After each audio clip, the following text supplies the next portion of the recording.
Article 370 के abrogate होने के बाद यानी कि हटने के बाद जम्मू और कश्मीर में इस वक्त इलेक्शंस चल रहे हैं और उन इलेक्शंस के बैलेट्स की काउंटिंग आज है। कई लोग सोच रहे हैं कि हो सकता है बिल्कुल ही बराबरी का मामला हो हर ऑपोजिशन पार्टी में, और कुछ लोग सोच रहे हैं कि हंग असेंबली जैसी सिचुएशन हो सकती है। इन्हीं सब सोच विचार के बीच एक बहुत ही इंपॉर्टेंट पावर डायनामिक और पावर शिफ्ट भी देखने को मिल रहा है, क्योंकि 2019 में जब ये रीऑर्गेनाइजेशन एक्ट आया था तब देखा गया था कि लेफ्टिनेंट गवर्नर जो हैं जम्मू और कश्मीर के, उनको कुछ स्पेशल पावर्स मिली थी। उनको कुल मिलाकर 2 लोगों को नॉमिनेट करने की पावर मिली थी, जिसकी वजह से अभी जो पूरी सिचुएशन है वो बैलेट काउंटिंग और नॉमिनेटेड एमएलए कौन होंगे उन पर है। साथ ही साथ 2023 में इस पर्टिकुलर एक्ट पर ही एक और अमेंडमेंट आया जिसमें कहा गया कि 2 नहीं, अब 2+3 यानी कि टोटल के 5 लोग नॉमिनेट किए जाएंगे एलजी द्वारा। तो अब जब 90 सीटों पे ये इलेक्शन हो रहा है, जिसमें 46 सीट कुछ जो है पार्टी को जीतने के लिए चाहिए, मेजॉरिटी जो है वो अपनाने के लिए चाहिए, क्लेम करने के लिए चाहिए पार्लियामेंट में, उसी बीच देखा जा रहा है कि ये जो 5 एमएलएज हैं जो नॉमिनेटेड होंगे एलजी द्वारा, उनका क्या रोल है, क्या महत्व है, और इस पूरी सिचुएशन में किसका क्या फायदा या नुकसान हो सकता है। तो इस सेशन के द्वारा हम क्विकली समझेंगे कि एक्चुअल में जो पावर डायनामिक है वो चेंज हो भी रही है, या ये सब जो है वो ऑपोजिशन का एक तरीके से कंट्रोवर्सी फैलाने का आइडिया है। तो जो मनोज सिन्हा हैं जो कि एलजी हैं हमारे जम्मू और कश्मीर के, वो जो है उन पे है हमारी स्पेशल पावर।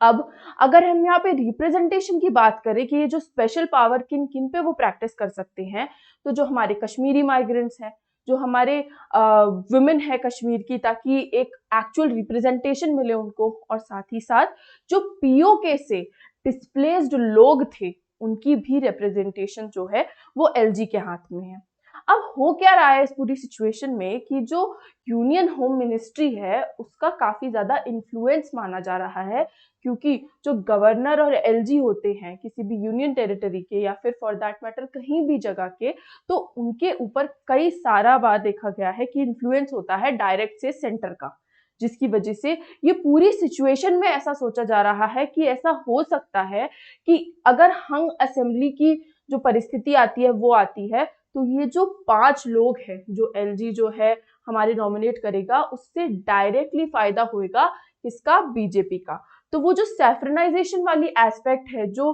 गेरुआकरण बेसिकली जो कश्मीर में काफी ज्यादा प्रचलित है, जाना जाता है, उस चीज से जो ऑपोजिशन है उसको काफी ज्यादा प्रॉब्लम्स हो रही हैं। देखा क्या जा रहा है कि अगर हम नॉमिनेशन की बात करें तो जो मनोज सिन्हा जी है वो क्या करेंगे, वो 2 मेंबर जो है हमारी कश्मीरी माइग्रेंट कम्युनिटी के, जिसमें से एक जो है वो वुमेन यानी कि एक महिला होनी चाहिए, और एक जो है वो displaced person from Pakistan occupied Jammu Kashmir, यानी कि जो मैंने बात की कि पीओके से होने चाहिए, उन पे देखेंगे। लेकिन जो लॉ है वो लॉ क्या कहता है कि हमें अभी एग्जैक्ट क्लैरिटी नहीं है कि क्या ये जो पूरा पावर डायनामिक है उस पर सेंटर का कंट्रोल है कि नहीं, जिससे कि जो डेमोक्रेटाइजेशन की प्रोसेस है, जो हमारा लोकतंत्र है, वो एनीवे प्रोटेक्टेड रहता है, क्योंकि एक्सप्लिसिटली नहीं कहा गया है या कोई ऐसा रूल ऑफ लॉ नहीं है जिसमें देखा जाए कि जो सेंटर है उसी को इन पर्टिकुलर इस सब जो डिसीजंस है उनमें सजेशन देने हैं। ये जो एलजी है उनका ही डिस्क्रिशन होगा। लेकिन फिर ऑपोजिशन का जो कहना है वो भी एक ऐसी चीज है जिसको ध्यान में रखना चाहिए, जिसकी वजह से इस वक्त जम्मू और कश्मीर में काफी ज्यादा गर्मा गर्मी का माहौल भी हो रखा है।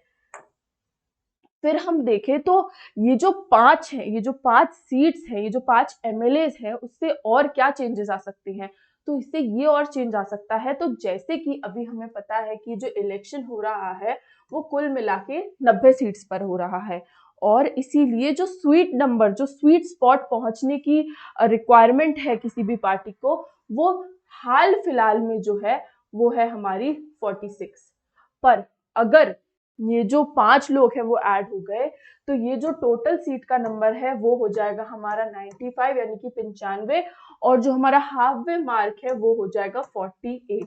जिसमें कि अगर ऐसा ही हुआ कि जो सेंटर है उसका एक बिग रोल टू प्ले है इधर पे, जो जम्मू और कश्मीर की एलजी का वर्किंग है, फंक्शनिंग है उस पे, तो डायरेक्टली जो हमारा बीजेपी है या अलायंस है जो वहां पे बेसिकली फाइट कर रहा है इलेक्शंस, उनको सिर्फ और सिर्फ कंसर्न रहना है 43 सीट्स के लिए, क्योंकि बाकी की जो 5 हैं उससे उनकी जो मेजोरिटी है वो क्लेम हो ही रही है सीधे सीधे। तो उनका जो कंपटीशन है वो यहाँ घट रहा है, वहीं पे ऑपोजिशन का जो कंपटीशन है वो डायरेक्टली बढ़ रहा है। और अगर मतलब ये तो एक ऐसी सिचुएशन हो गई कि जो हमें सीट चाहिए उसके केस में, वहीं पर अगर कहीं हंग असेंबली हो गई तो उस केस में भी ये जो 5 लोग रहेंगे वो सीधे सीधे बीजेपी के सपोर्ट में रहेंगे। तो अभी फिलहाल बात बीजेपी और कांग्रेस की नहीं है, बात ये है कि जो भी ये 5 लोग सिलेक्ट किए जाएंगे उनका जो भी डायनामिक होगा, जो भी उनका बायस होगा, वो काफी ज्यादा बड़ा रोल प्ले करेगा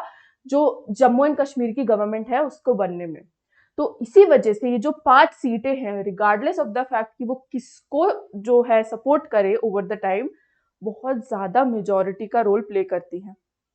साथ ही साथ इस पूरी सिचुएशन में कंटिन्यूअस क्रिटिसिज्म है वो चले जा रहे हैं, क्योंकि जो ऑपोजिशन है वो डायरेक्टली बोल रही है कि गवर्नमेंट जो है वो प्रो गवर्नमेंट जो स्टेप्स है वो लेने की यहाँ पे कोशिश करेगी और काफी ज्यादा जो डिसीजंस है उसको मैनिपुलेट करने की कोशिश करेगी, जिसकी वजह से क्या हो सकता है, जिसकी वजह से ये जो डेमोक्रेसी प्रैक्टिस कर रहे हैं हम आफ्टर इतने सारे साल, after the abrogation of article 370, उसका कोई मतलब ही नहीं है। क्योंकि इस सब के बाद जब होना वही है जो सेंटर चाहता है, तो फिर why are we even conducting this election as a formality. हम ये इतनी छोटी सी जो फॉर्मेलिटी है उसकी भी क्यों ही मेहनत कर रहे हैं, उसका भी हम क्यों ही प्रयास कर रहे हैं, क्योंकि होना तो वही है जो गवर्नमेंट चाहता है। तो क्यों जो हमारे वोटर्स हैं उनकी भी हम इंसल्ट करें, या जो हमारे कैंडिडेट्स हैं उनकी भी हम इंसल्ट करें। डायरेक्टली क्लेम कर देते हैं कि आप अपनी गवर्नमेंट बना लीजिए, बट बात वहीं पर है कि अभी ये जो पूरी सिचुएशन है उस पर कोई क्लैरिटी नहीं है। जो ये 5 मेंबर्स हैं सिर्फ इतना पता है कि उनको किस कम्युनिटी से नॉमिनेट किया जाएगा, कोई से नहीं है, कोई सेफगार्ड नहीं है, कोई लॉ नहीं है, कोई रिटन कन्वेंशन नहीं है जहां पर ऐसा लिखा है कि जो भी डिसीजन हो वो प्रो गवर्नमेंट हो। इसीलिए हमें एज एस्पिरेंट सिर्फ ये जानना जरूरी है कि ये जो 5 सीट्स हैं वो बाय लॉ, बाय लेजिस्लेशन जो एलजी के पास है वो है, इसका जो पावर डायनामिक शिफ्टिंग में बहुत बड़ा रोल है वो हमें आइडेंटिफाई करना है कि क्यों कैसे, क्योंकि सीधे जो हमारा मैजिक नंबर है वो चेंज हो रहा है, जो हमें मेजॉरिटी प्रूफ करने के लिए नंबर चाहिए वो चेंज हो रहा है, और साथ ही साथ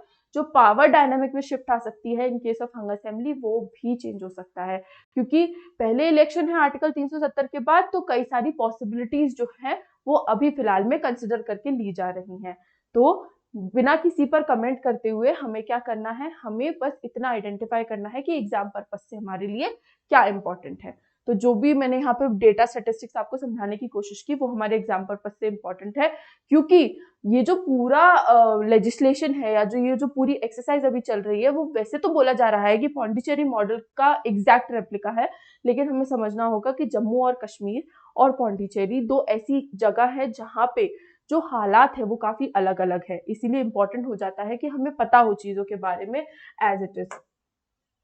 तो अगर आपको ये सेशन अच्छा लगा हो तो मैं आपको बताना चाहूंगी कि हमारे सिमिलर इनिशिएटिव्स हमारे प्लेटफॉर्म पर भी रहते हैं, फिर चाहे वो करंट अफेयर्स हो, सीसैट हो, हमारा जनरल स्टडीज हो या ऑप्शनल हो। और अभी हमारे जो प्लेटफॉर्म है उस पे बहुत ही बड़ा ऑफर चल रहा है जिसमें आपको फ्लैट 50% डिस्काउंट मिल रहा है, और भी ज्यादा जो आपको बेनिफिट्स हैं वो अवेल करने के लिए आप कोड यूज कर सकते हैं NST लाइव। साथ ही साथ अगर आपको ये सेशन अच्छा लगा हो तो please do like, share, comment and subscribe to current affairs decoded. This is our very own channel for all your current affairs need. With this is me Nandini, your decoder for the day, signing off. Thank you so very much for watching.